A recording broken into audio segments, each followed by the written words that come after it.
শাপলা চত্বর হত্যাকাণ্ডকে বৈধতা দেয়া কুশীলবদের চিহ্নিত করে দৃষ্টান্তমূলক শাস্তির দাবি জানিয়েছেন খেলাফত মজলিসের আমির মামুনুল হক।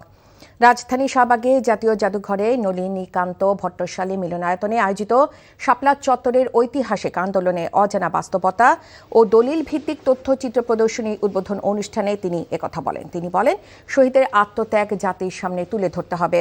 মামুনুল হক বলেন, ফ্যাসিবাদী আওয়ামী লীগ সরকার এই ঘটনাকে ভিন্ন খাতে নেওয়ার চেষ্টা করেছিল। হেফাজত ইসলামের আন্দোলনে শহীদ ও আহতদের পরিবারের পাশে থাকতে সরকারের প্রতি আহ্বান জানান তিনি। আজ ও আগামীকাল সকলের জন্য উন্মুক্ত থাকবে এই চিত্র প্রদর্শনী।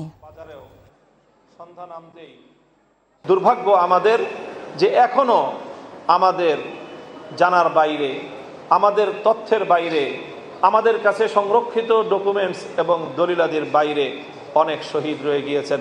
এখনো পর্যন্ত আমরা যাদের তথ্য উদ্ঘাটন করতে পারিনি।